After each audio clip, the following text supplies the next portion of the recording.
Buenos días, muchachos. Buen día, profe. ¿Cómo están? Bien, bien, profe. ¿De qué? Mucha Elkin. reflexión. Milagrazo verte por acá. Ah, sí, tenía unos problemas de conectividad, profe. Pero ya todo Pues normal. sí, es a mí aquí, man. Sí, ahora pues un poco, porque pues le cuento que por lo que acá es pequeño, eh, pues ya reportaron pues un caso, ¿no? ¿En dónde vives tú? Y en la Unión. Ya. Y pues, y eso se formó una pelotera feísima. ¿Y Por eso? eso, por ese mismo caso. A ver, cuenta, Y cuenta. ahora como que piensan tomar medidas bien drásticas ¿Cómo con qué? respecto a eso. ¿Cómo qué medidas piensan tomar? Por lo menos ahora lo de la energía eléctrica, piensan racionarlo y de paso aprovechar lo que es mantenimientos preventivos. Entonces, por fechas van a suspender la energía en diferentes barrios. Y acá y en veredas también. Ah, bueno. Bueno, esperemos un ratico a sus compañeros, muchachos.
Buenos días, profe. Apenas terminamos la otra clase, ya han de llegar los otros compañeros.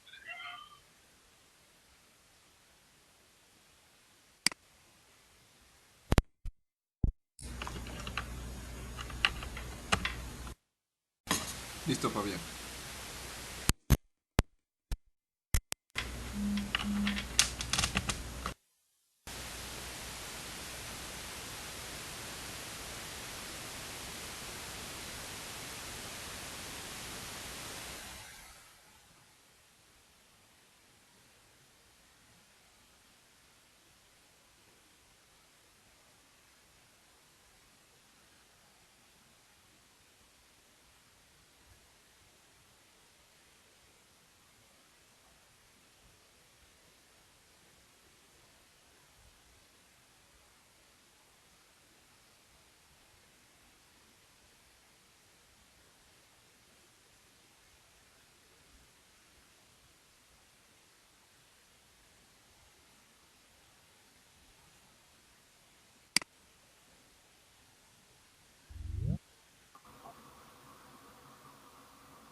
Hola Miller, buenos días.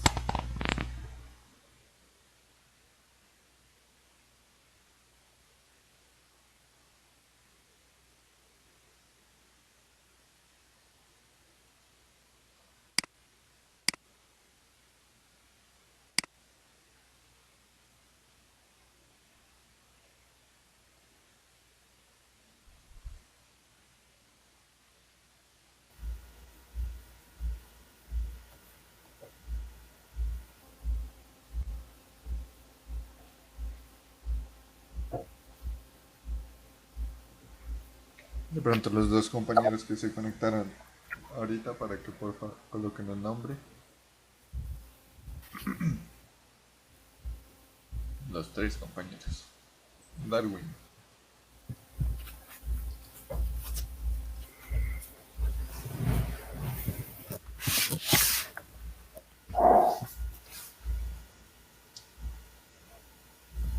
Buenos días, Carlos. El último compañero, porfa, para que nos colabore colocando el nombre y llevar el control de las conexiones.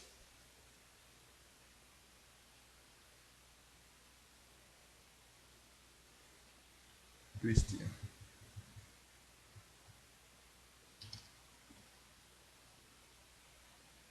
más, Cristian? ¿Cómo están las cosas en Tumaco?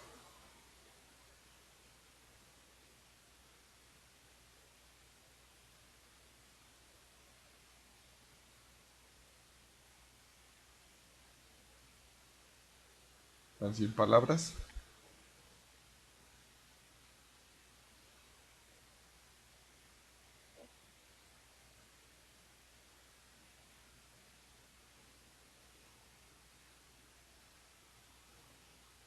Bueno, muchachos, vamos a iniciar.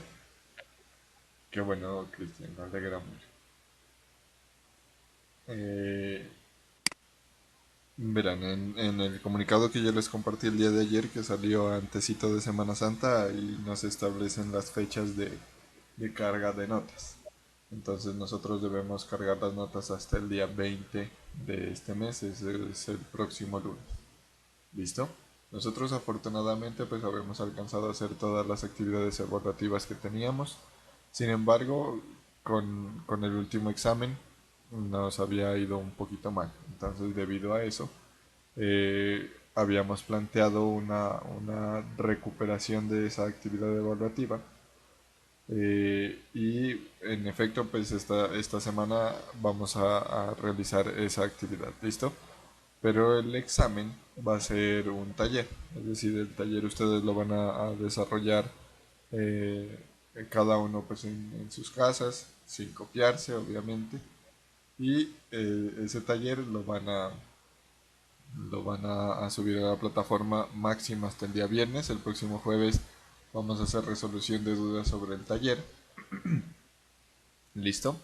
Y el jueves, perdón, el jueves hasta la medianoche, hasta las 11:55, ustedes van a tener chance de subir el taller para que yo el viernes califique y el viernes les publico sus notas. De esa manera tendríamos sábado todo el día, domingo y lunes también todo el día para que ustedes revisen las notas que están publicadas en el sistema y si tienen alguna duda me comenten para hacer la modificación o la aclaración respectiva y el día lunes en la noche después de las 10 yo ya colocaría las notas como definitivas. ¿Listo? Necesito que por favor me confirmen si ustedes pueden revisar las preguntas del examen que ya hicimos.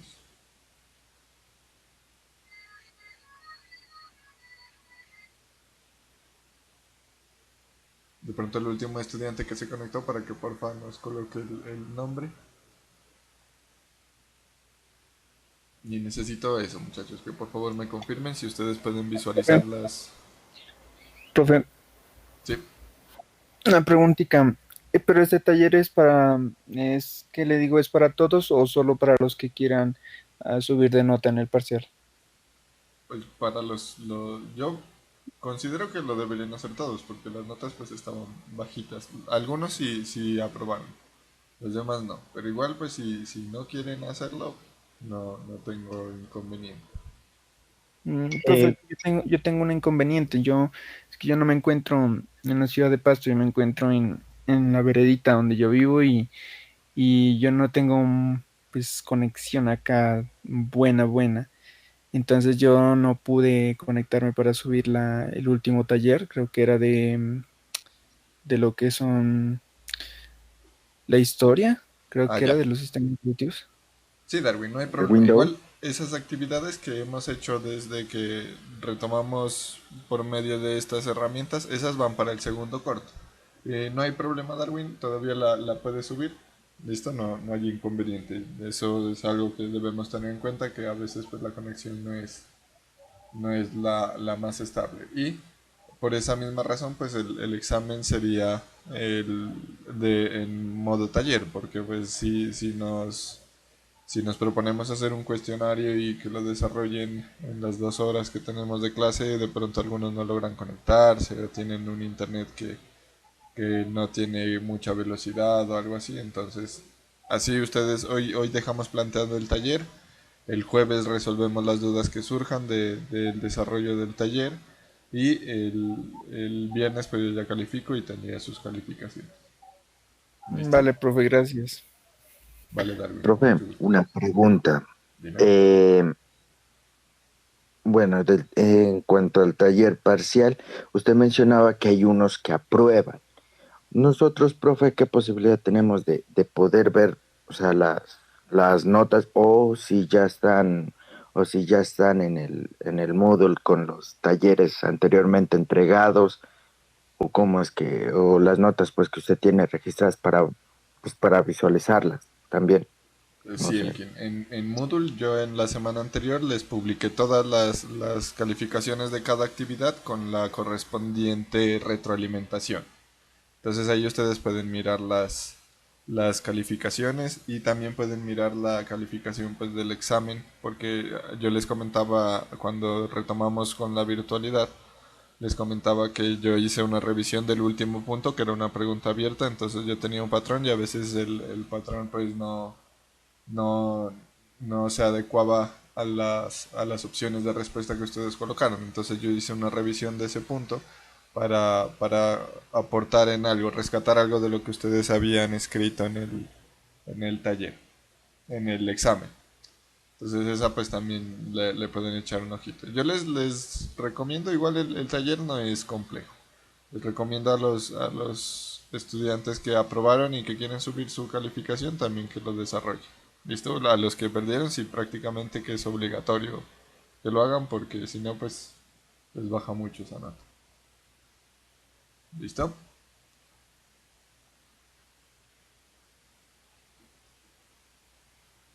Entonces muchachos, confírmenme si ustedes pueden mirar las preguntas del examen que ya presentamos, que ya hicieron, que el que hicimos en clase en el SESMA. Sí, profe, sí se pueden revisar las preguntas. Fabián, ahí ustedes pueden ver la respuesta correcta también, ¿o no? Sí, ahí se puede mirar, profe.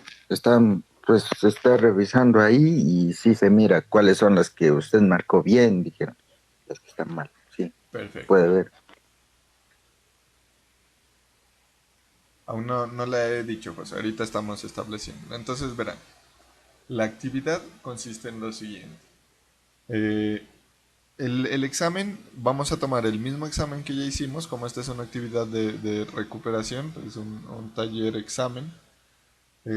Van a tomar, por eso les pedía que me confirmen si lo pueden visualizar y las respuestas correctas. Entonces ustedes van a tomar el examen, el que ustedes ya presentaron, y van a tomar cada una de las preguntas, van a decir cuál es la respuesta correcta y también van a justificar por qué esa es la respuesta correcta. ¿Listo? Igual en la plataforma ya les muestro la respuesta correcta, lo que les quedaría a ustedes es revisar por qué esa es la respuesta correcta. ¿Listo? Y dar la justificación de la respuesta. Eso sería, son 16 preguntas, entonces deberían haber 16 justificaciones. En el último punto, que era el caso del comando, entonces ustedes dicen, ahí sí les toca escribir el comando completo y decir qué hace cada una de las partes del, del comando. ¿Listo? Ese lo entregarían en un documento en Word el día jueves hasta las 11:55 de la noche. El día jueves en la clase de 8:40 a 10:20 de la mañana resolvemos alguna duda que ustedes tengan sobre el taller y quedaríamos listos para la entrega. Así yo el viernes los califico y les publico las notas. ¿Listo? ¿Sí es claro, muchachos? Sí, sí, profe. ¿Alguien tiene alguna duda, alguna anotación, alguna observación?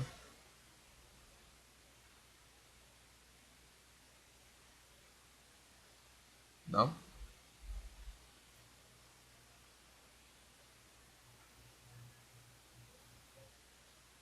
Listo.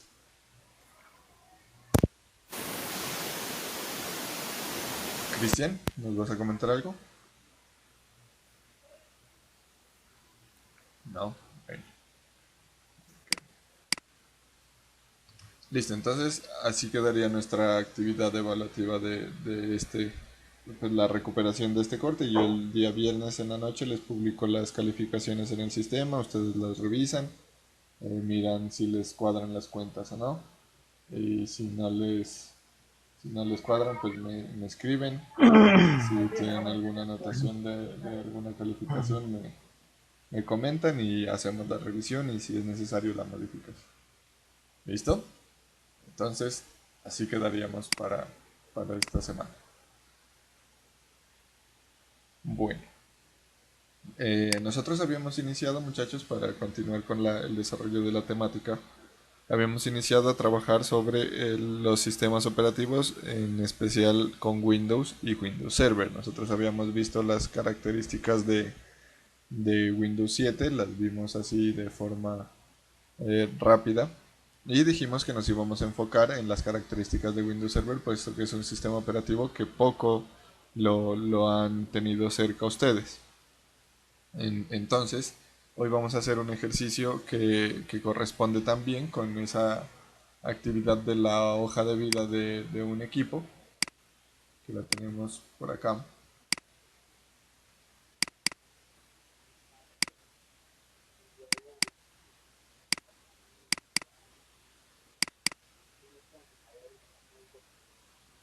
Listo, en esta de aquí, después de hacer la revisión de ese diligenciamiento, yo miré que en mayor parte ustedes tienen inconvenientes o gran parte de los campos pues, son referentes a esta sección. Acá arriba no hay mucha diferencia, aunque hoy vamos a utilizar pues, la herramienta que habíamos iniciado a hablar en la clase anterior para mirar ya en específico con esta y vamos a mirar algunas funcionalidades de esa misma herramienta. ¿Listo? Entonces básicamente eran estos campos de aquí. ¿Listo? Para hacer el diligenciamiento de esa hoja de vida, lo que nosotros vamos a realizar es, es trabajar dentro de un sistema operativo para obtener esa información. ¿Listo? Inicialmente nos vamos a contextualizar en Windows Server, que yo tengo preparada una máquina virtual para ese propósito. Y posteriormente vamos a hacer lo mismo, pero con Ubuntu Server. ¿Listo? Para Windows, pues ustedes conocen que hay bastantes herramientas. Entonces vamos a utilizar una que de la cual yo les había hablado en la clase anterior, que es Everest, que a partir del 2017 ya no se llama Everest, sino AIDA 64. ¿Listo? En este momento todos pueden observar mi pantalla, ¿cierto? Porque voy a hacer la proyección del sistema operativo de mi máquina virtual acá. Listo. Entonces, yo hice la instalación en una máquina virtual y yo comprendo, muchachos, que en algunos de los casos el procesamiento pues, de los equipos y los recursos que tienen los equipos no son los más adecuados, entonces por eso he optado por proyectarles el trabajo en la máquina virtual. Entonces vamos a ir mirando. Aquí tenemos Windows Server. Este de aquí, ese es mi Windows Server. Yo lo voy a inicializar. La instalación es como un Windows normalito. Si quieren, vamos a mirar cómo se haría la instalación. En un momento miramos cómo sería la instalación de Windows. Y vamos a notar una particularidad de esa instalación.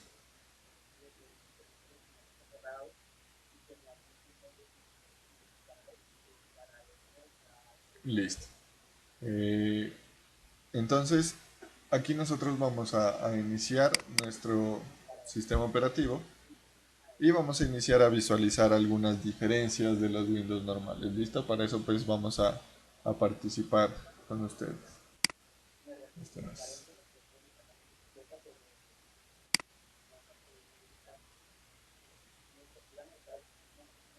Listo. Hasta ahí todo igualito. Ahí no hay ninguna diferencia.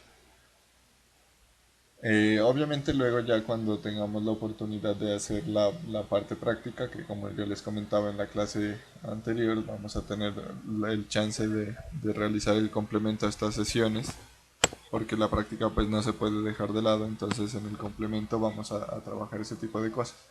Pero aquí pues vamos a ir observando algunas de las diferencias. En este momento, muchachos, que ustedes observan ahí en mi pantalla, ¿qué observan de diferente? Ahí estoy listo para iniciar sesión en mi equipo, pero ¿qué observan de diferente? Que se inicia con control alt suprimir. Exactamente, no se desbloquea nomás con un clic o presionando cualquier tecla. Si nosotros usamos un sistema operativo Windows normal, para desbloquearlo necesitamos presionar cualquier tecla o hacer un clic. ¿Listo? En este caso no. Miren que si yo hago clic e intento arrastrar, no se desbloquea solito. ¿Por qué? Porque ahí ya estamos observando que este no es un sistema operativo de un usuario normal. Para desbloquearlo se necesita un evento muy específico que es presionar control alt suprimir. Entonces por acá en este caso pues como estoy en una máquina virtual tengo que utilizar este comando para que no me dé el error. No se me abra el administrador de Windows 8 sino que me ejecute el del servidor. Listo, ahí me pide el usuario, entonces le digo administrador, perdón, la clave.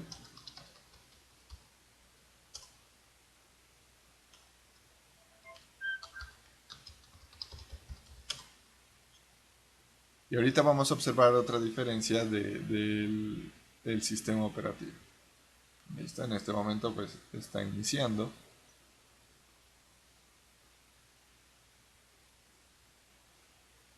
Hasta ahí todo normal, ¿cierto? Pero una vez termine el sistema operativo de cargar, vamos a observar algo adicional.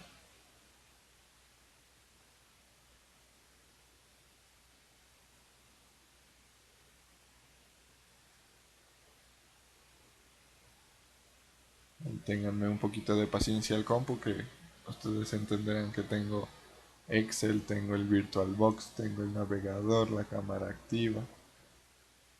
Pero listo. Miren, ahí está. Miren que yo no abrí nada, no ejecuté ninguna acción y de una me apareció un programa en ejecución. ¿Cierto? ¿Si lo observan? Yo los leo Sí, en el chat y los escucho también. en Sí, el profe. administrador del servidor, panel. Exactamente. Que esta era una captura de pantalla muy común en la presentación que trabajamos en la clase en donde hablamos de Windows Server, ¿cierto? Casi en todas las presentaciones, en todas las capturas de pantalla de los sistemas operativos, aparecía, yo les coloqué esta ventana. Y esa era una de las características que hablábamos en la clase anterior, ¿cierto?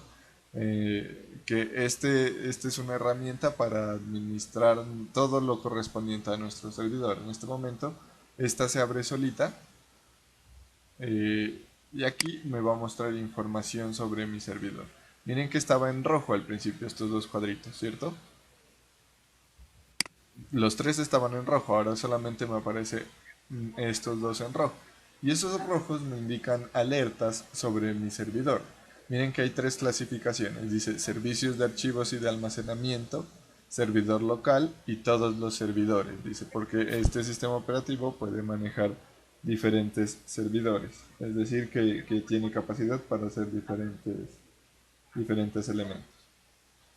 Para hacer administración de diferentes elementos. Y acuérdense que en la clase donde hablamos de, de Windows Server, yo les decía que Windows Server tiene una diferencia fundamental con Ubuntu y es que Windows Server es un pool de herramientas ya instaladas. Aquí ya tenemos todas las herramientas más comunes del servicio o de los servidores eh, instaladas, no tenemos que hacer la instalación de una por una. ¿Hasta ahí tienen preguntas? Sí, una preguntita, profe. Sí. ¿Ese servicio que ofrece Windows es gratuito o es de paga? ¿El servidor? O sea, el Sí, sistema operativo. sí, sí. No, este sistema operativo es pago. Como todo lo de Windows tiene una licencia. En este caso, miren que yo acá en el escritorio, cuando apenas inició, tengo el mensajito. Que Windows tiene una licencia válida durante 146 días porque o sea, no he adquirido una licencia de este sistema operativo para esta asignatura. Y en Ubuntu, profe. En Ubuntu no se requiere licencia. Ah, tienes razón. Ese sí es gratuito. Ah, vale, vale, profe. ¿Alguna otra duda?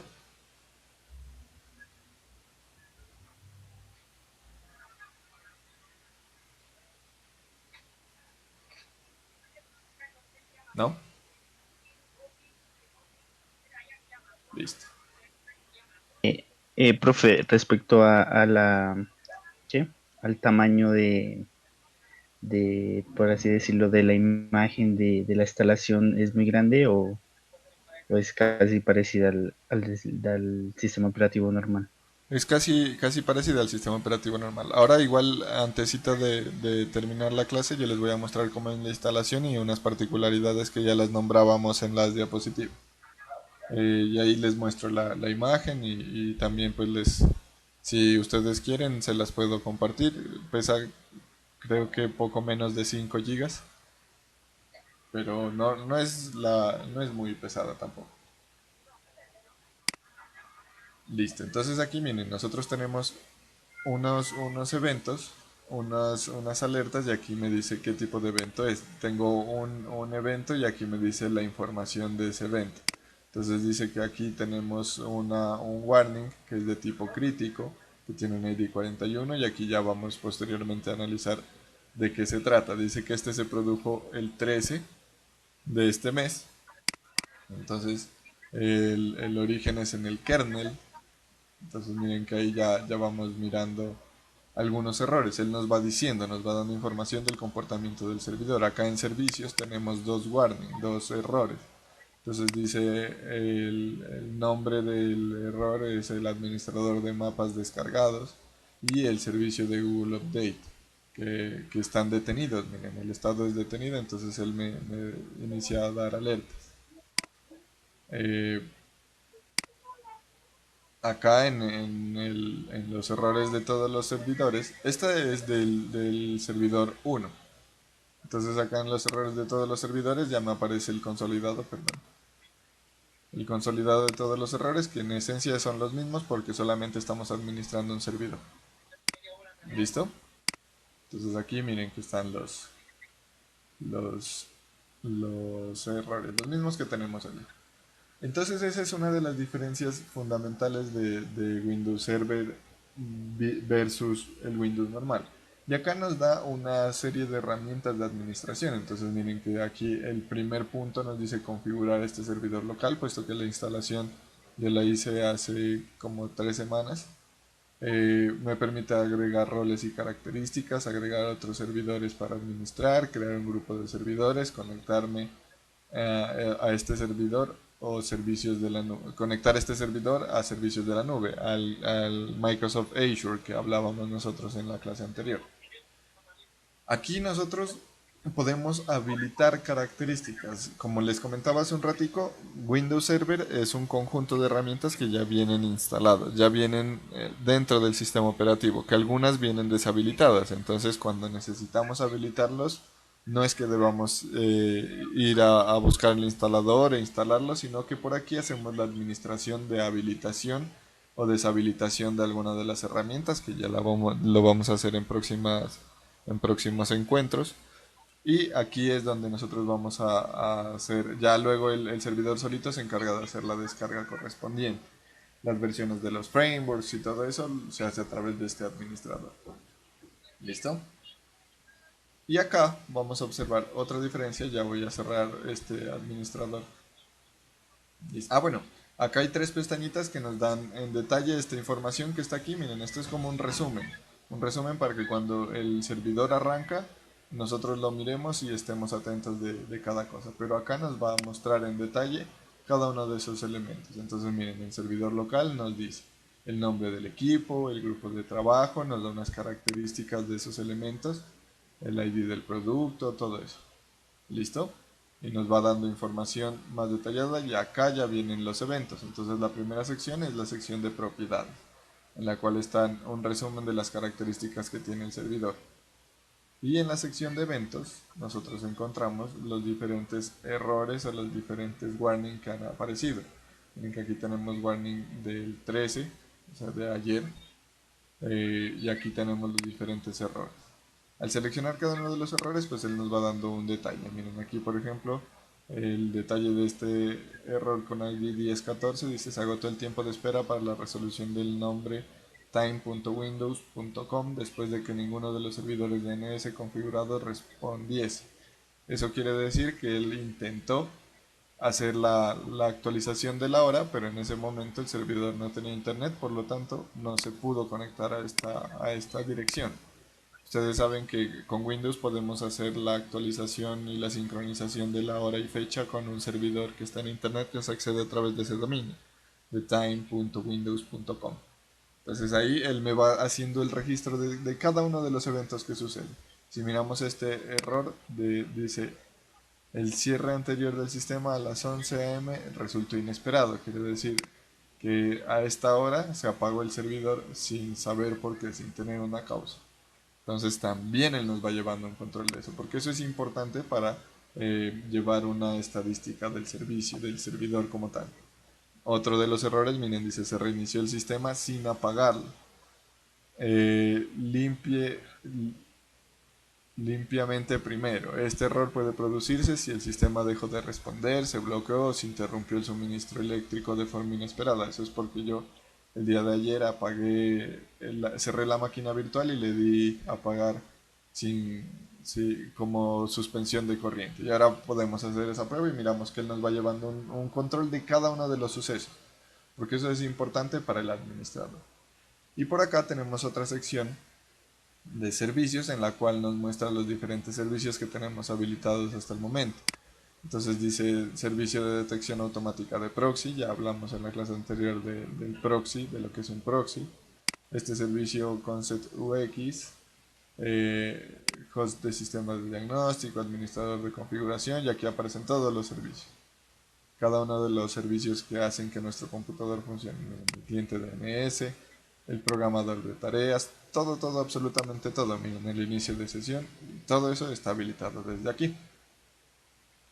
Ahora bien, acá abajito tenemos otra sección que es la sección de tareas que nosotros hemos programado en nuestro servidor. Resulta que nosotros podemos programar copias de seguridad, podemos programar eh, no sé, limpieza de archivos, desfragmentaciones de disco. Y es muy usual que estas máquinas no se apaguen con mucha frecuencia, que permanezcan prendidas durante mucho tiempo. ¿Listo? Por acá abajo, después de esta sección de procedimientos recomendados, nos muestra una sección de rendimiento, en el cual pues nosotros observamos un gráfico de cómo ha sido el comportamiento del uso de CPU y de la memoria. Miren que esto es un pantallazo inicial. Cuando nosotros iniciamos en el servidor, tenemos esta vista. Y tenemos los roles y características que corresponden también a los elementos que tenemos configurados. Miren, por ejemplo, una característica de este servidor es que tiene activado el framework Microsoft.NET 4.7, la versión 4.7. Si quisiéramos una versión anterior, entonces debemos utilizar este mismo asistente, este mismo administrador, para habilitar ese framework, lo que les comentaba hace un rato.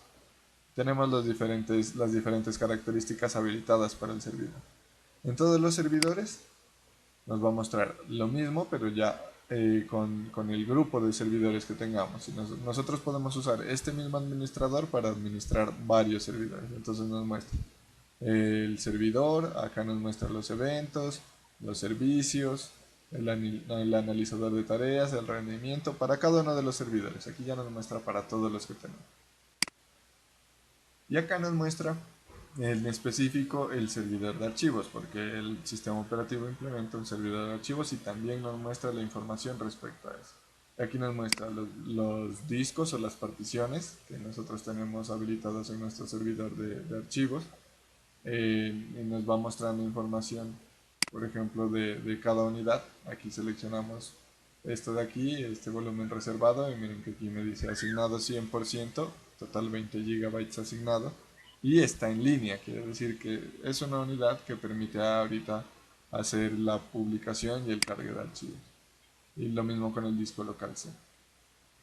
¿Listo? Porque no olviden que estas son máquinas que están en red usualmente. Los discos pues ya son particiones físicas como tal, elementos físicos. Entonces este, como es la máquina virtual, él virtualiza dos particiones, que es la partición de arranque y la partición del sistema operativo, Y acá ya vienen unos agrupamientos en cuanto a como a los clústeres de almacenamiento que nosotros tenemos, que ahorita no tenemos ninguno. Ya al cerrar aquí, y si nosotros quisiéramos apagar el servidor, vamos a notar otra de las diferencias. Si yo hago clic, usualmente cuando vamos a apagar nuestro sistema operativo, en el caso de Windows 8, yo voy acá, digo aquí en configuración, me dice iniciar, apagar y listo. Yo seleccionaría ahí apagar y no pasa nada más. En Windows Server no es tan simple, no es tan sencillo.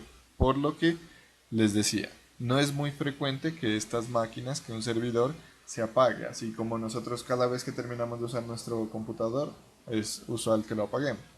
Acá no, acá es usual que estas máquinas permanezcan siempre encendidas. Entonces miren, el menú es muy similar, pero si yo le hago clic aquí en apagar y selecciono la opción apagar, él me va a preguntar cuál es la razón por la cual estoy apagando el equipo, porque él lleva un control de las operaciones y de las razones por las cuales el equipo se apaga. Si no, aquí por ejemplo, él determinaría que la razón por la cual se está apagando el equipo es una razón planificada. Aquí miren que tenemos varias opciones. Otro no planeado, otro planeado, mantenimiento de hardware no planeado, mantenimiento de hardware planeado, instalación de hardware planeada. También estaría la no planeada, sistema operativo de recuperación no planeado. Miren que hay muchas opciones, que eso le ayuda al sistema operativo para mantener un estadístico del comportamiento del MIR. Si nosotros simplemente le cortamos la energía, entonces ahí no tomaría esta acción, sino que él ya asume que fue un corte energético, por lo tanto no se registra como tal. Pero aquí como haríamos la selección otro planeado, por ejemplo, entonces él ya dice, no, el usuario decidió apagar el equipo y se seleccionó ese botoncito, fue una acción del usuario. Si observaron lo que me aparecía al final, cuando ya le di a apagar, unos mensajitos que Deteniendo aparecían. servicios. Ajá, aparecían unos mensajes que decían deteniendo servicios. Esos mensajitos en Windows, usualmente en el Windows normal dice, este programa no permite que se apague y le pregunta a uno, ¿cierto? O no se han guardado los archivos e inicia a hacerle unas preguntas, pero casi nunca se mira que se están deteniendo todos los servicios porque ese no es el objetivo del sistema operativo. Listo, nuevamente lo voy a iniciar.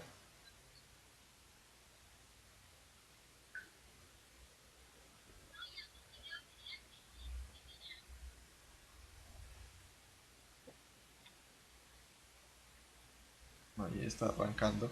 Hasta ahí parece un Windows normal.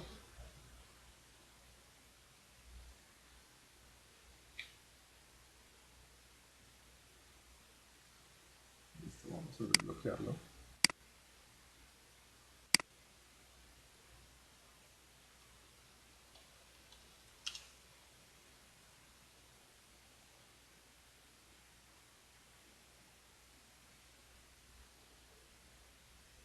Y aquí es donde vamos a iniciar a trabajar ya con la plantilla. Resulta que es muy importante que nosotros sepamos administrar la red dentro de nuestro servidor. El servidor no es como un equipo normal en el cual a nosotros lo que nos interesa es tener internet. Casi siempre cuando lo conectamos a una red, lo que buscamos es tener acceso a internet. ¿Listo? Los servidores no siempre ese es el objetivo. Es más, casi siempre se manejan dos tipos de tarjetas de red. Nosotros en nuestro computador tenemos un puerto RJ45 que es donde conectamos el cablecito, ¿cierto? El RJ45 es este de aquí. Ya les muestro.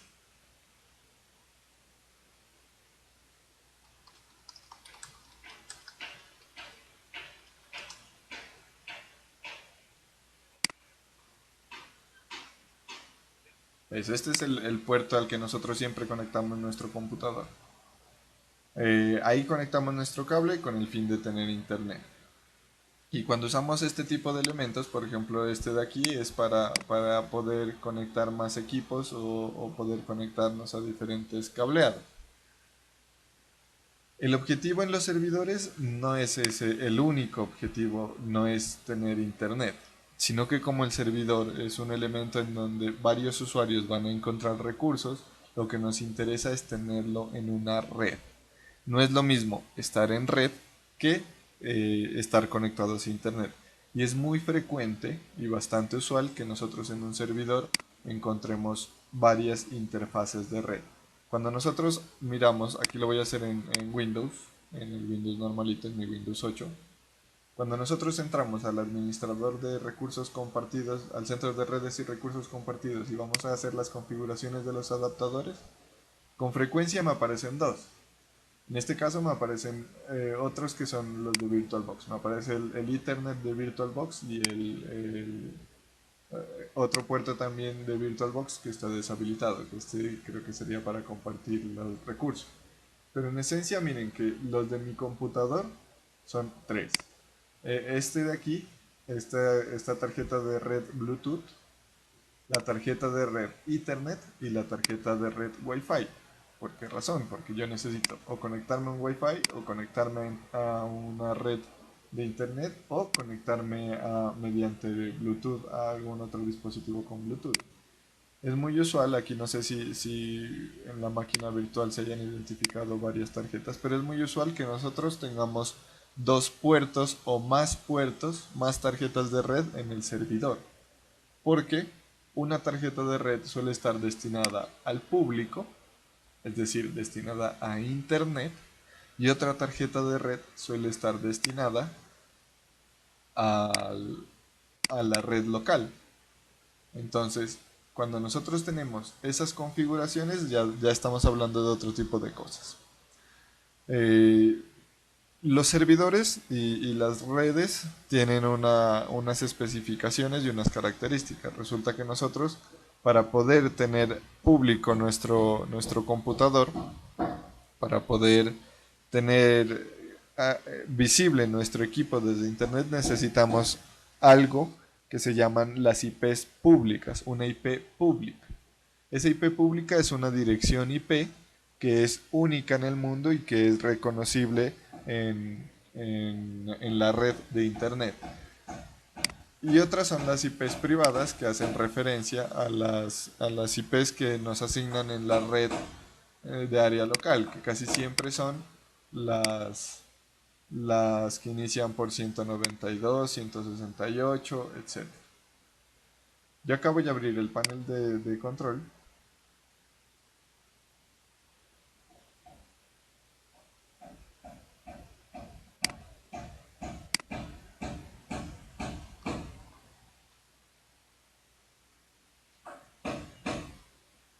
Listo, voy a ingresar al panel de control y voy a buscar las tarjetas de red.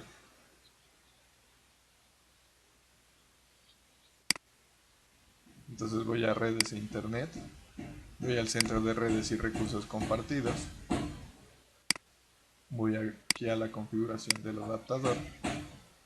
Aquí me aparece un solo adaptador que corresponde al que identifica la máquina virtual, pero es muy usual que nosotros encontremos otro adaptador de red, como les decía.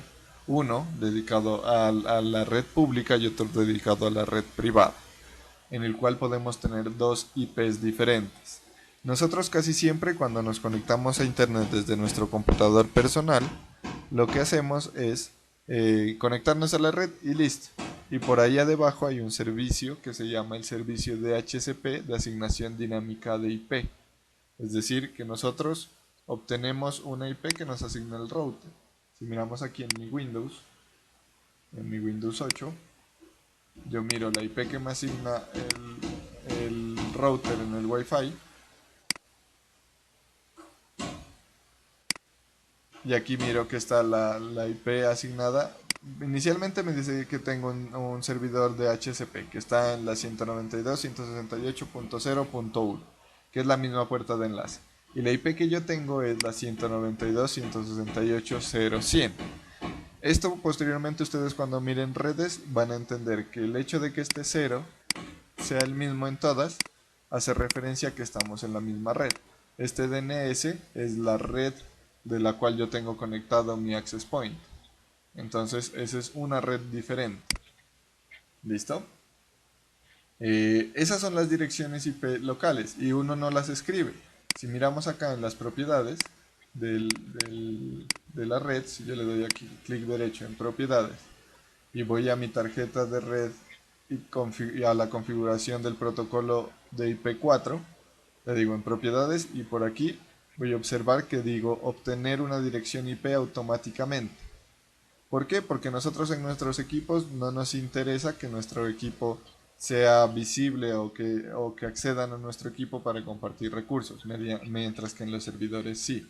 Por eso también en los servidores es muy frecuente que encontremos direcciones IP estáticas. ¿Y cómo lo hacemos? Igualmente, vamos aquí a propiedades.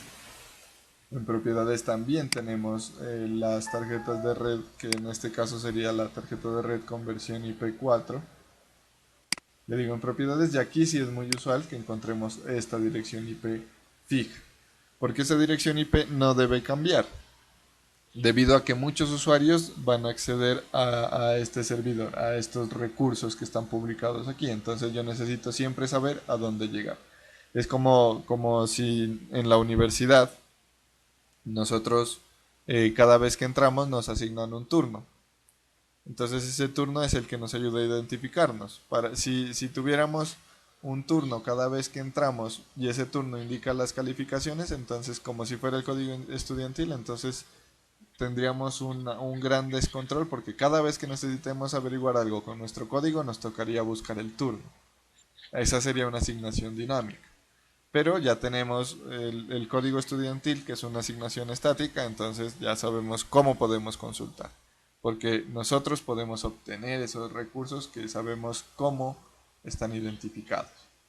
¿Listo? Listo. Entonces aquí esta parte de la red sería una parte importante que tengamos en cuenta, que se puede hacer tanto en Windows Server como en el Windows normal. Pero es más usual encontrarlo en el Windows normal. Entonces, suele haber una tarjeta de red dedicada al acceso público que tiene una IP pública y otra tarjeta de red dedicada al acceso local que tiene una IP local. Eso se llama el nateo. Por aquí vamos a buscar una foto de un servidor.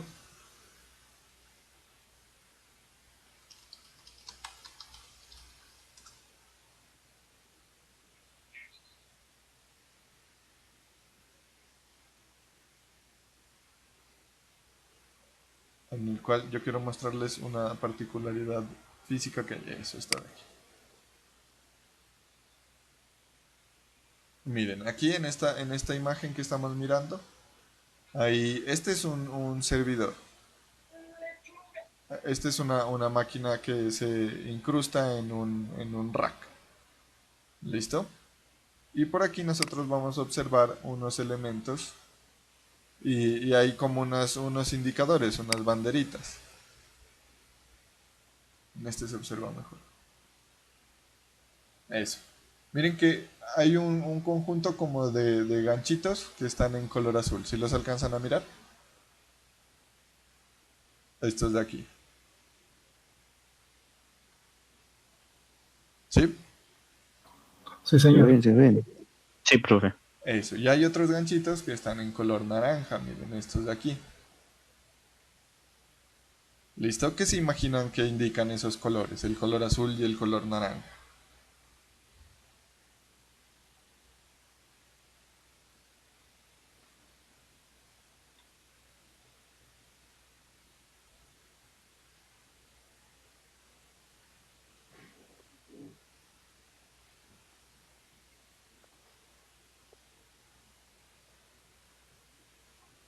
¿De cuál, profe? Ajá. Cristian Valdés nos dice los que se pueden quitar.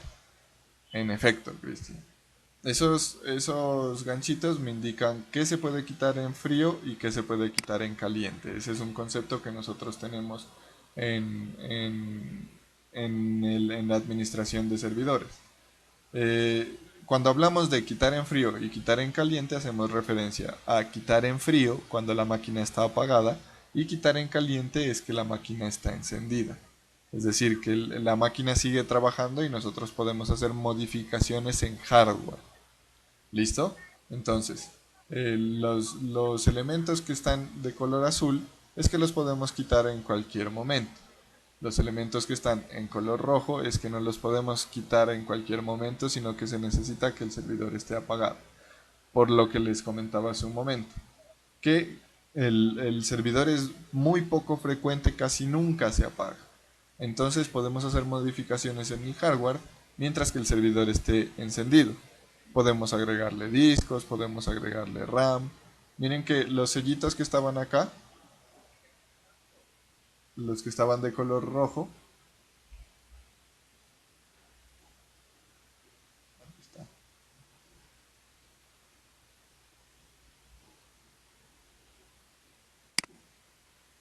estos que están de color rojo son las fuentes de poder. Entonces, obviamente, la fuente de poder no se va a poder quitar en caliente. Por eso lo marcan en naranja como para que uno tenga cuidado. Que tenga cuidado que eso no se puede desconectar. Y por aquí nosotros tenemos también las interfaces de red que se van a conectar. Entonces ahí viene el cuento de que nosotros podemos añadir interfaces de red con el servidor encendido. Y por eso tenemos esa distribución. Los servidores hay de diferentes tipos en cuanto a hardware, ¿no? Este, por ejemplo, es un servidor que se coloca en un rack. Y un rack de servidores es algo así. Aquí está en un rack. Y estos de aquí, miren que aquí tenemos nuestro servidor y por acá tenemos otras cosas. Y aquí en nuestro servidor alcanzamos a observar algunas cositas. Aquí creo que se alcanza a ver mejor. Eso, aquí nosotros miramos unos botoncitos y un conjunto de series. Y por acá miramos otros elementos. Y estos de aquí vienen a ser los discos del servidor. Que nosotros podemos montarlos y desmontarlos cuando nosotros requiramos. Obviamente se hace una activación y una desactivación del disco para evitar inconvenientes en la escritura del disco y que se vaya a dañar. ¿Listo? Entonces, así nosotros observamos los servidores. Pero este no es el único tipo de servidor. Este es un servidor de tipo cuchilla. Pero también tenemos otros servidores de tipo Blade, que es una tecnología de HP, que todo este es un clúster de servidores. Entonces aquí tenemos cada uno de los servidores. Miren que aquí los bombillitos todos están en verde, que quiere decir que el Blade está bien configurado. Pero cuando el Blade está produciendo errores, también tiene los códigos que nosotros conocemos. El verde para todo bien, el naranja para warning y el rojo para errores. En este también está todo ok. Y también hay servidores con el corte de la CPU. Entonces, por eso cuando yo busqué servidor Dell, aquí me aparecen, miren, estos servidores con el corte de la CPU. Es como una CPU normal, pero obviamente el hardware dentro de esta máquina es de una resistencia mucho más alta, es más costoso y tiene una durabilidad mayor. ¿Por qué es más costoso y por qué tiene mayor durabilidad? Porque estas máquinas deben estar casi siempre encendidas. Si nosotros dejamos nuestros computadores personales encendidos, probablemente no duren mucho tiempo, no duren más de 6 meses encendidos, mientras que estas máquinas deben durar años encendidas y por eso también son costosos. También existen los microservers, que son como para entidades más pequeñitas. Entonces miren, estas cajitas son aproximadamente de unos 30 centímetros por 30 y tienen las mismas propiedades de un servidor, pero con hardware un poquito más reducido, que también pues podemos nosotros hacerle las configuraciones. Por acá, miren, acá está de espaldas. Aquí está el microserver de espaldas y también miren que están los elementos que se pueden conectar y desconectar en caliente y los que se pueden desconectar en frío. Los que se deben desconectar en frío. Así es como se observarían. Miren que aquí esta es la tapita, esta tapita que tenemos acá. Esta nos da acceso al conjunto de discos. Cada una de estas ranuritas se llama un CADI. Entonces aquí tenemos 4 CADIs para este servidor. Y aquí miren algo también importante, que es una llavecita. Esa llavecita nos sirve para diferentes tareas. A veces también las puertas de los servidores tienen llave. Entonces o tienen llave o tienen una particularidad para abrirla.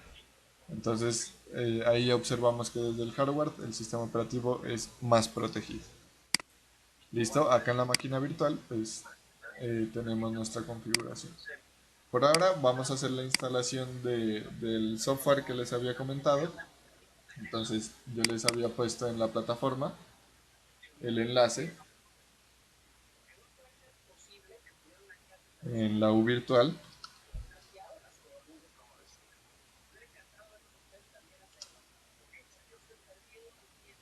Yo no recuerdo si ya lo descargué acá. Sin embargo les voy a mostrar el proceso de instalación.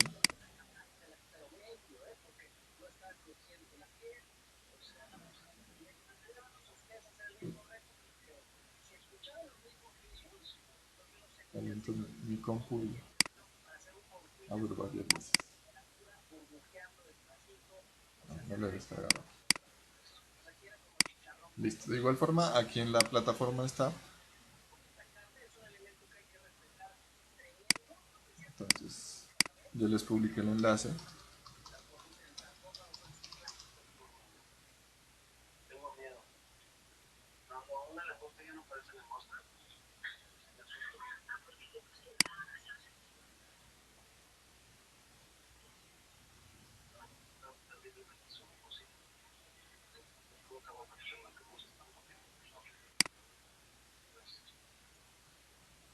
Eso, aquí está.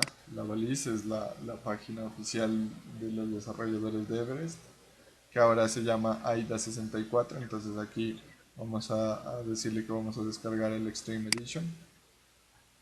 El business sería para un uso corporativo.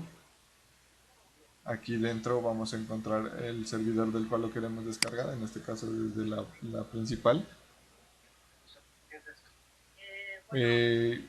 Cristian, usualmente los servidores no tienen un gran recurso, o no es muy frecuente que se adquiera un servidor con un gran recurso de video, porque casi siempre el servidor lo que hace es ofertar servicios, no tiene un cliente gráfico como tal, tiene lo básico para, para la graficación de la interfaz, pero no es que se tengan tarjetas de video súper poderosas. Los recursos de hardware del servidor casi siempre están destinados a memoria RAM, a procesamiento y almacenamiento.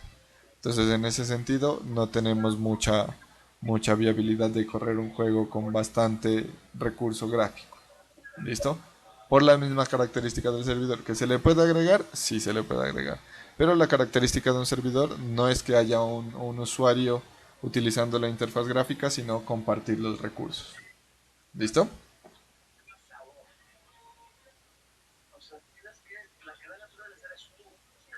Listo, ahí vamos a dejar instalando el programita.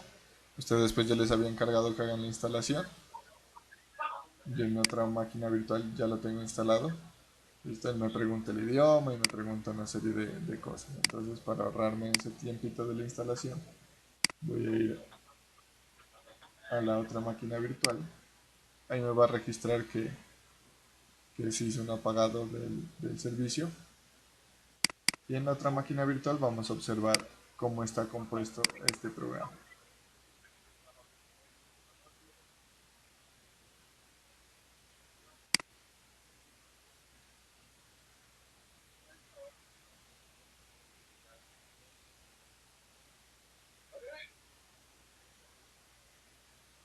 ¿Hasta ahí, muchachos, tienen alguna otra duda?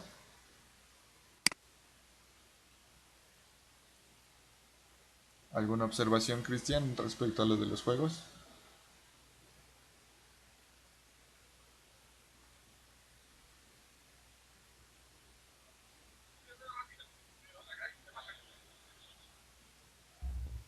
Profe, con respecto a, a estos servidores, Yo he visto más o menos los servidores que saben trabajar en algunas partes, pero no lo utilizan con interfaz gráfica, sino por medio de terminal. Es Ajá. por lo general las empresas utilizan interfaz gráfica o por lo general es con medio de terminal, porque lo he visto las veces que he visto es solo terminal nomás maneja. Sí, lo que tú dices, es más frecuente administrar el servidor mediante línea de comandos. Windows, en la revisión que hicimos en la clase anterior, decíamos que Windows implementó la instalación también de solamente la línea de comandos para aliviar una de sus más grandes críticas. Pero es más usual hacer la administración mediante línea de comandos, que también se puede hacer por interfaz gráfica. Es que eso ya va en gustos, pero es más frecuente encontrar la administración mediante línea de comandos. Casi siempre, y es que Windows Server es bastante utilizado con empresas que tienen como una que no quieren invertir mucho en un administrador del servicio, pero sí tienen los recursos para comprar una licencia de este tipo. Entonces, casi siempre las empresas buscan eso. Entonces ahí para la administración del servidor no se necesita un usuario especializado. Obviamente debe conocer un poco de las tecnologías, pero no se necesita que conozca mucho la arquitectura del sistema operativo para realizar la administración. Y casi siempre la línea de comandos asusta a las personas. Pero, por ejemplo, Ubuntu y Linux en general, la instalación casi siempre se hace del kernel de la línea de comandos y luego ya se implementa la interfaz gráfica. Ahora vamos a ver que Windows también lo podemos instalar solamente la línea de comandos, que era una de las características que se agregó. Eh, pero respecto a la pregunta, es más frecuente hacer la administración mediante línea de comandos, porque es más liviana la transferencia.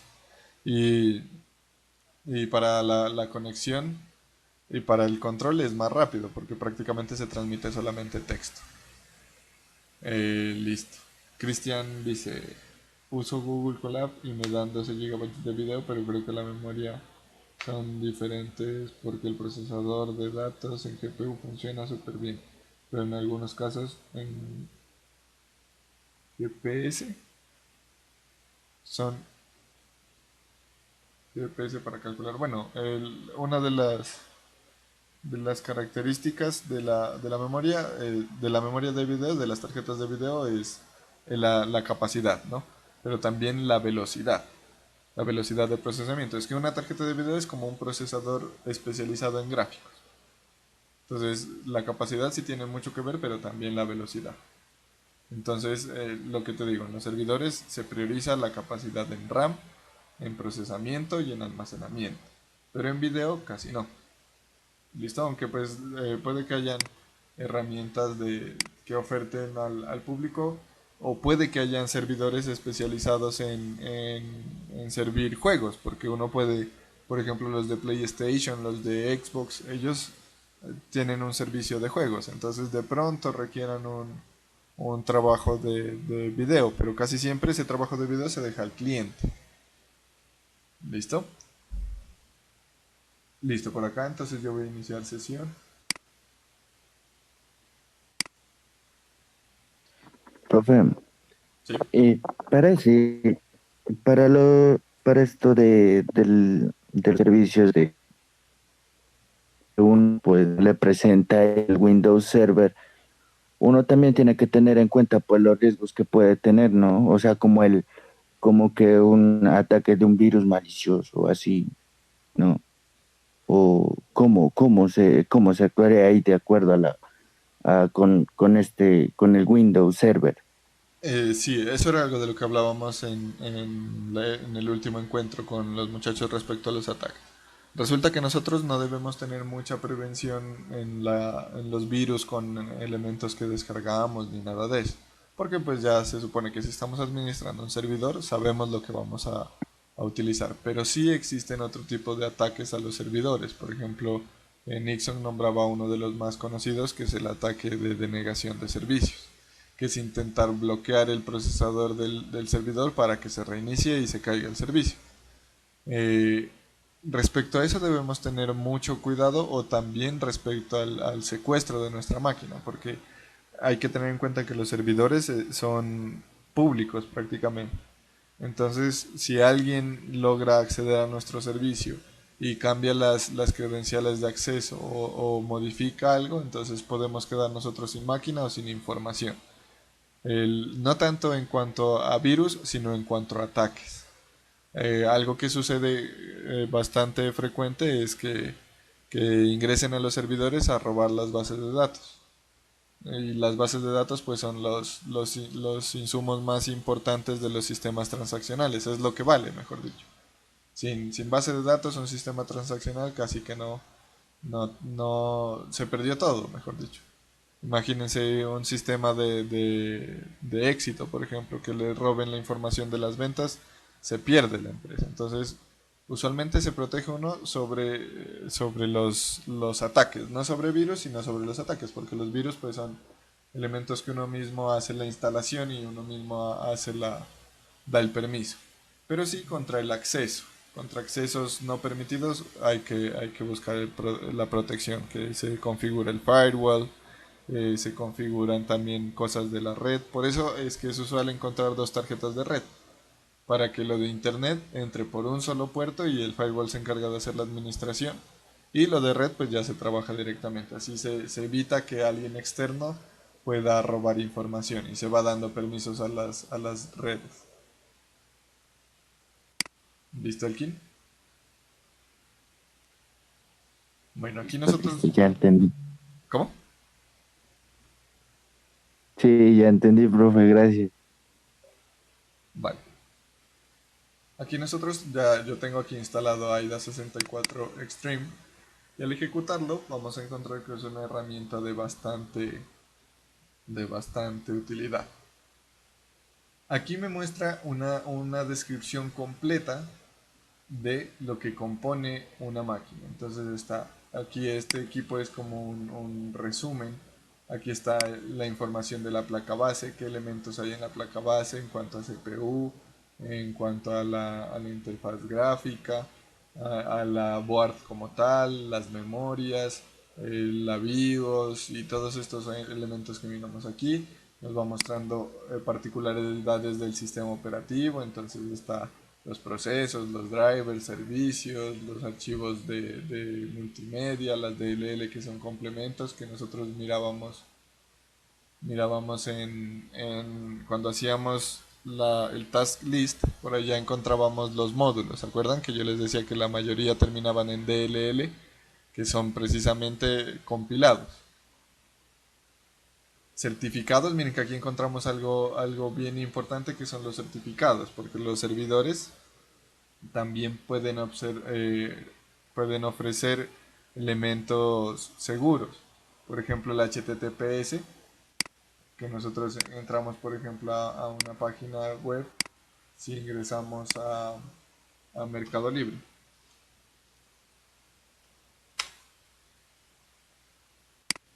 Entonces en Mercado Libre miren que aparece este candadito. Aquí en este candadito, este es un certificado que tienen instalado en el servidor que está por allá, que almacena a las aplicaciones de Mercado Libre. Este es un certificado del protocolo. En cuanto al servidor, miren que aquí ya él identifica que tenemos elementos compartidos. Entonces nos muestra información de los grupos, información de la pantalla. Y hay diferentes componentes. Listo, aquí nos va a mostrar en detalle la información de nuestro equipo. Y yo les hablaba que en la plantilla nosotros tenemos elementos importantes respecto a la red, sobre todo en la parte de redes donde observé que había como mayor particularidad.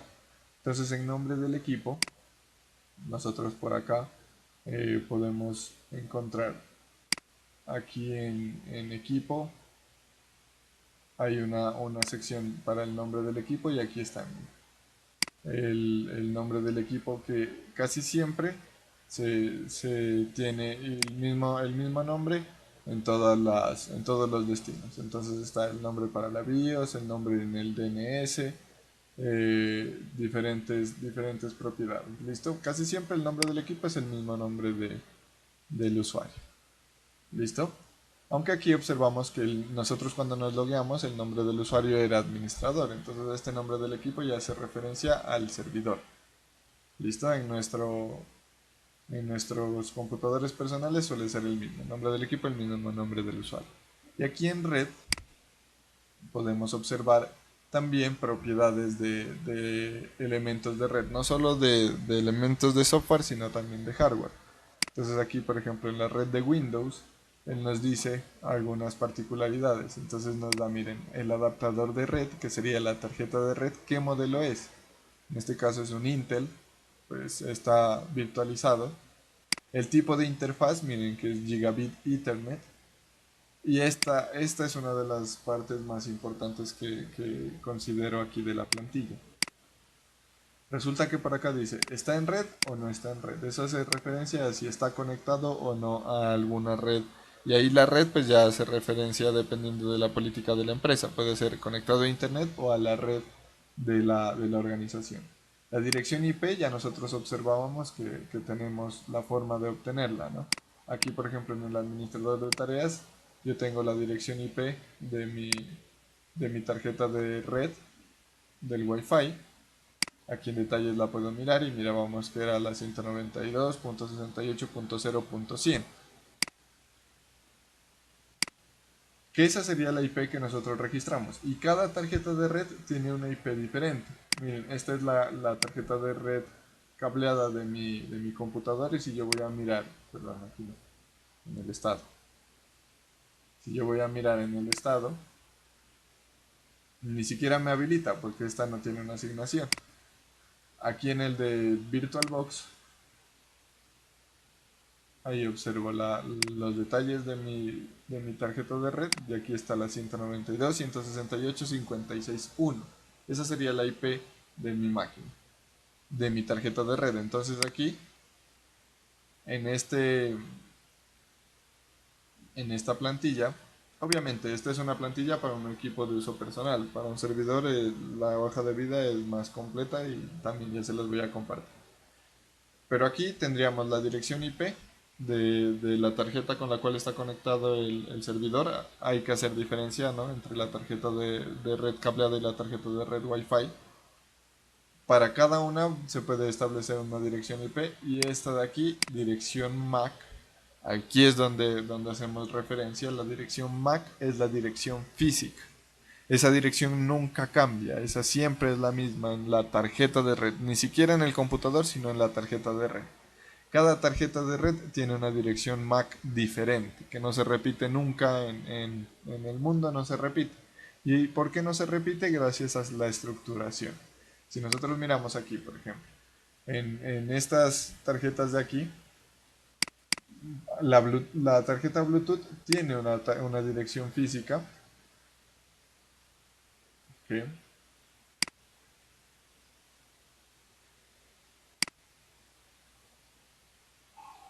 Que nosotros la podemos observar por aquí en las propiedades. Bueno, aquí por ejemplo este no me permite verla, pero con AIDA sí podemos mirarla. Aquí por ejemplo el Ethernet, si yo quisiera mirar mi tarjeta Mac, necesito entrar al estado, pero no puedo verla porque no lo tengo conectado. Aquí en la tarjeta Wi-Fi sí puedo porque la tengo conectado y por acá va a aparecer una direccioncita que dice... ¿Dónde está? Aquí, dirección física. Esta dirección física es la referencia a la MAC address. Entonces, miren que es un número que está en hexadecimales, una composición de números hexadecimales. Son en total 2, 4, 6 hexadecimales. Entonces, esa combinación permite que sea completamente única en todo el mundo. ¿Listo? Esa dirección física es la que se registraría aquí. Y esto sí distingue. Ahí, por ejemplo, la dirección física de mi tarjeta Wi-Fi la pude ver, pero de las otras tarjetas no. Acá sería la marca de la tarjeta de red, que aquí, por ejemplo, no la podemos mirar tan fácilmente. Ah, bueno, aquí sí está. En la descripción dice descripción, pero no me dice en específico que esa es la marca, a pesar que esa es la marca de mi tarjeta de red. Y la velocidad de transferencia. Entonces, por aquí debería haber aquí no está la propiedad de velocidad. Eso, no está la propiedad.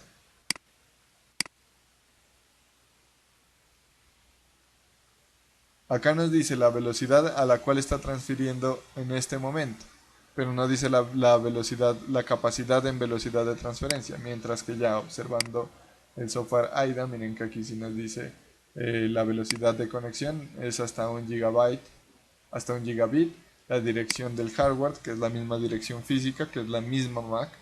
Aquí nos dice, está igual, la misma composición de 6 dígitos en hexadecimal. La tecnología, a qué hora se obtuvo la dirección la dirección IP asignada por el servidor de HCP. Miren que aquí se obtuvo a las 9:48, que fue cuando nosotros iniciamos sesión en esta máquina virtual. La concesión de HCP cuando caducó la previa, entonces también caducó a esa misma hora. Los bytes que se reciben por la tarjeta, los bytes que se envían. Por aquí pues me aparecen unas características que también la podríamos mirar. La IP, la puerta de enlace, el servidor de HCP, el DNS, que aquí no me aparecen porque es una versión trial, que no he instalado ninguna licencia. Pero estos atributos sí los podemos mirar en el administrador de tareas de Windows, en la configuración de red de Windows. Eso en cuanto a la red, pero también este software tiene algo muy importante, que es que nos permite hacer informes de nuestra máquina. Entonces, si nosotros queremos un informe de software, por ejemplo, aquí nosotros hacemos clic en el elemento y de una vez nos despliega algunas de las características de nuestro equipo. Pero si queremos, por ejemplo, un informe de todo el software instalado en la máquina, entonces aquí nos da, hacemos clic derecho y aquí nos da la opción de obtener un informe rápido y nos da diferentes formatos. El texto sin formato, HTML y HTML. Y estos informes resulta con todos los ítems de aquí. Podemos hacer un informe general del equipo, un informe de la placa base, un informe del sistema operativo. Listo, podemos hacer diferentes operaciones. Y también el software permite hacer unas pruebas de rendimiento, que están por acá arribita. Por acá miren que tenemos un icono como de un gráfico. Entonces por aquí nosotros hacemos clic y nos va a aparecer un menú, una ventanita para hacer diferentes pruebas de rendimiento. Y nos da unas propiedades. En este caso nos dice que es una versión trial, en la cual el equipo no tiene conectada una batería. Nos dice que podemos iniciar el test y detener el test y mirar diferentes tipos de informaciones. Aquí la prueba sería sobre la CPU, la FPU, el estrés del caché, pruebas de estrés sobre el sistema de memoria. También podemos hacer pruebas de estrés sobre el disco y pruebas de estrés sobre la interfaz gráfica. Listo, todas las pruebas son de estrés. Y esas pruebas de estrés me van a mostrar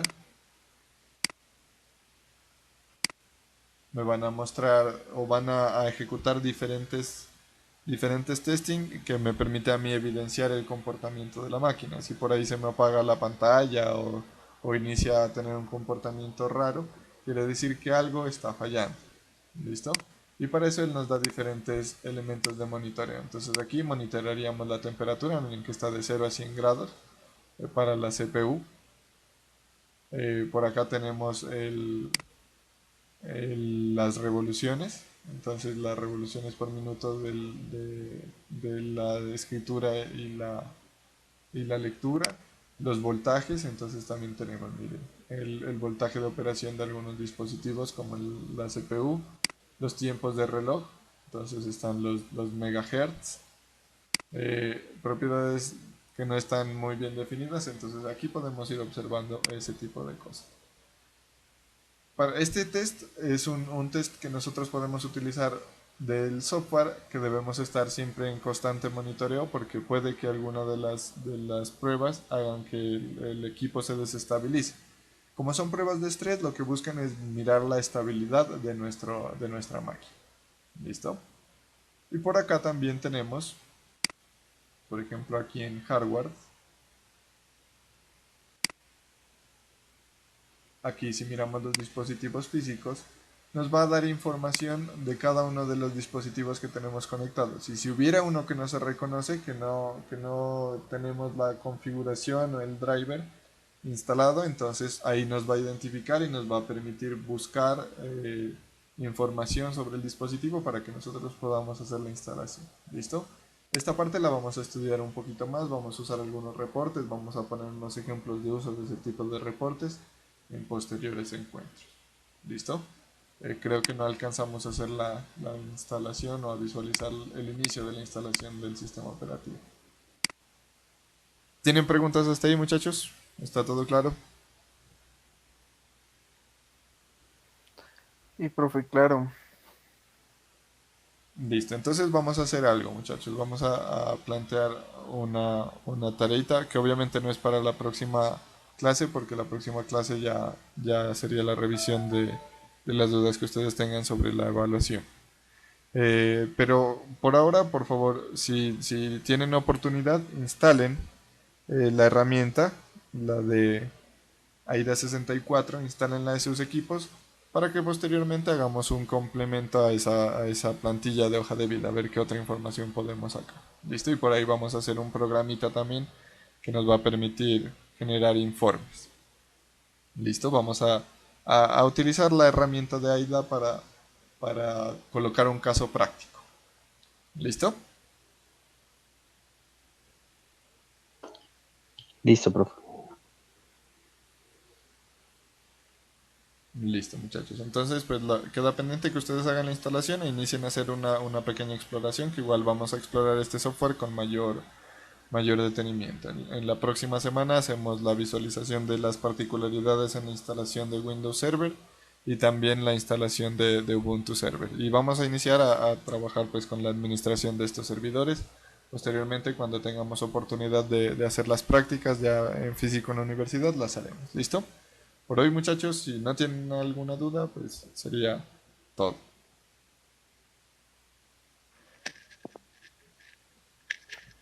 Listo, Bueno, profe, gracias. Bueno, muchachos, entonces muchas gracias a ustedes, que estén muy bien. No olviden iniciar a hacer el taller. El día jueves hacemos la revisión de las dudas y espero que terminemos muy bien el primer corte. ¿Listo? Listo, profe. Bueno, Listo, muchachos, profe, gracias. chao, que estén bien. Profe, gracias. Hasta luego, profe.